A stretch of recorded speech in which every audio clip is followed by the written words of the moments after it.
morning all of you. Welcome back to the class of chemistry. This is Ayushi Sharma, your chemistry teacher. I hope you all are doing very well. So, let me remind you one more time. Do like my videos and please subscribe my channel and please click the bell button to get further notification for my upcoming videos. Let's begin with today's topic, that is numerical problem based on laws of chemical combination. Here we are having our first numerical in which it's given that 4 grams of hydrogen reacts with some amount of oxygen. It means we have to find out the amount of oxygen so that the total amount of the product, that is water, becomes 36 grams. Now, according to the law of conservation of mass, we know that the total mass of the reactants is equal to the total mass of the products.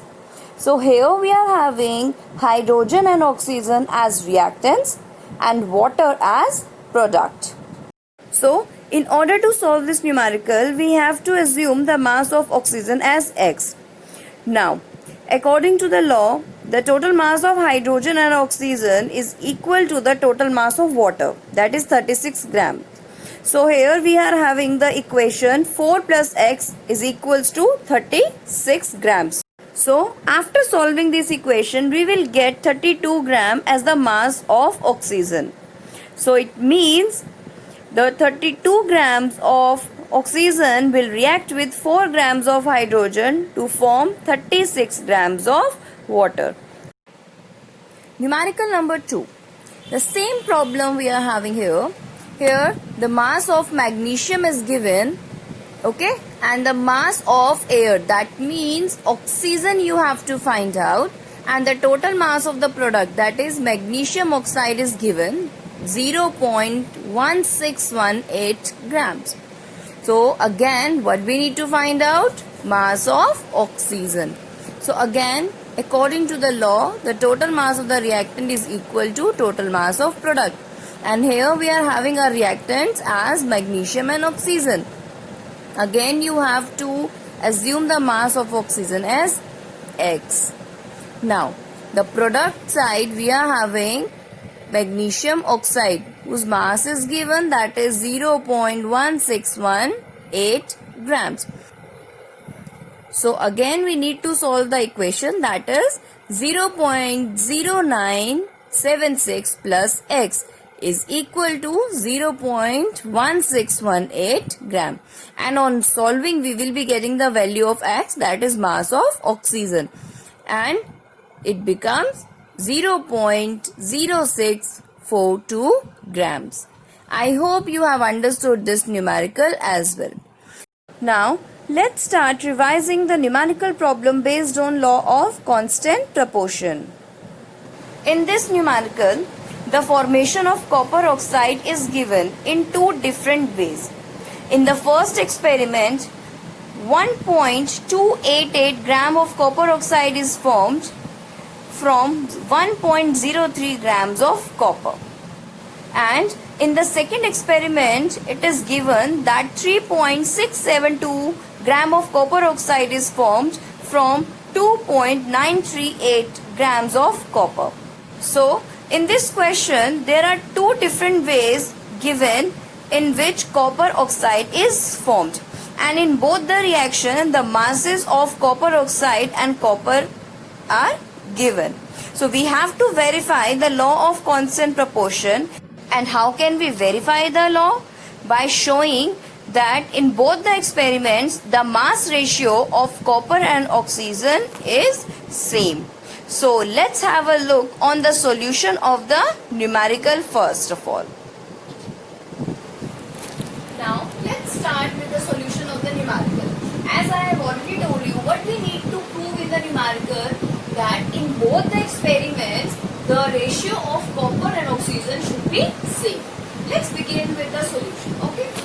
So first of all, I have written the mass of copper, which is already given, that is 1.03 grams. Okay. The mass of copper oxide is given 1.288. But to find the ratio of copper and oxygen, we need the masses of both, that is copper and oxygen. But here the mass of copper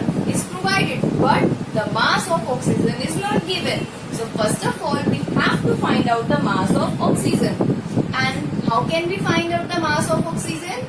Naturally, by subtracting the mass of copper from the total mass of copper oxide, because copper oxide is a compound which contains copper and oxygen. So here, to calculate the mass of oxygen, I have written first of all the mass of copper oxide minus the mass of copper. So here we are having the mass of oxygen, that is 0.258 grams. Okay. Now the next step will be the finding of ratio of copper and oxygen. Okay. So to find out the ratio of copper and oxygen, what we have to write? Yes, the mass of copper ratio the mass of oxygen. Okay. Now we have to move the mass of oxygen in the denominator of the mass of copper, and when we move this in the denominator of mass of copper, here we are left with 1. You have to write here 1. Okay. Now when you solve this numerical, that is this numerator and denominator, when you divide the numerator with this denominator, you will get the answer 4. So in total, what will be the value? We will be getting 4:1. So in the experiment number 1, we have got the ratio of copper and oxygen as 4:1. Let's find out if the ratio will be same in experiment number 2 or not. Now let's come to the experiment number 2. In experiment number 2, again we are having the data, that is mass of copper, which is given 2.938 grams. Okay, and the mass of total copper oxide is provided, that is 3.672. Fine. Again, what we need to find out? The mass of oxygen. And how can we find out? By subtracting the mass of the copper from the mass of the copper oxide. Fine. So here we are having the calculation, that is mass of copper oxide minus mass of copper, and here we will be getting the answer as the mass of oxygen, that is 0.734 grams. Again, now what will be the next step? To find the ratio of copper and oxygen. Okay, and here we have to take the ratio of the masses of copper and oxygen. So here we are having 2.938 ratio 0.734. Okay. Now when we take 0.734 in the denominator of the mass of copper, so here we are left with 1. Okay, and on solving this numerator and denominator, we will be getting the answer 4, and the total ratio will become 4:1. Okay, and if you have remembered, in the experiment number 1, the ratio of copper and oxygen has come 4:1. So in both the experiments, the ratio of copper and oxygen is same, that is 4:1. So here we have already proved that the ratio of copper and oxygen in copper oxide is same, whatever the way of the formation of copper oxide is. So here we have already proved the law of constant proportion. Now, the next numerical on the basis of law of constant proportion.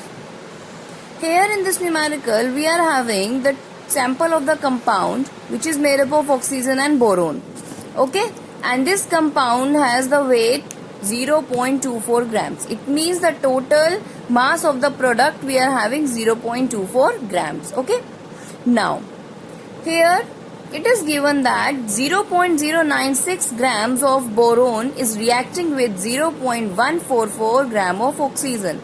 Here as a reactants we are having boron and oxygen, and the masses of boron and oxygen are also given. We have to find out the percentage composition of the compound. For example, I am saying that in science you have got 80 marks out of 100. But you need to find out the percentage of science. It means how much percentage of marks you have got in science. So how will you calculate? So how will you get the percentage of marks in your subject? You have the formula, that is the total marks you have obtained divided by the maximum marks, that is 100 multiplied by 100, right? So you will be getting 80%. It means in science you have got 80% marks.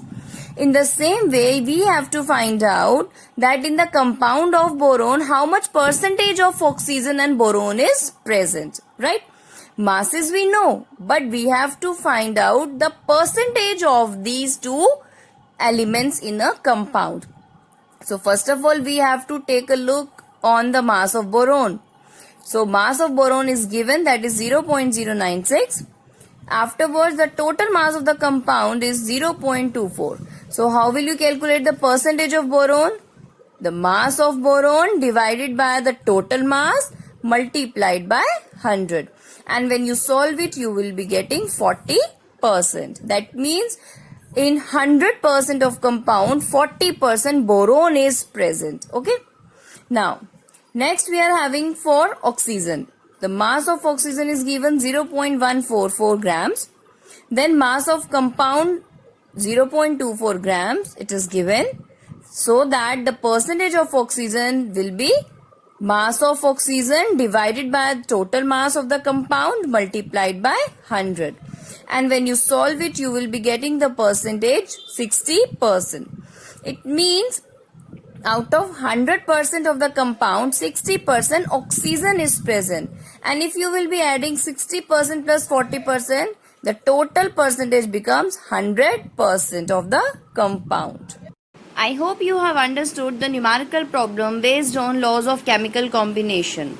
For further query, you can ask during online session. Please practice these numericals as well. Thank you so much.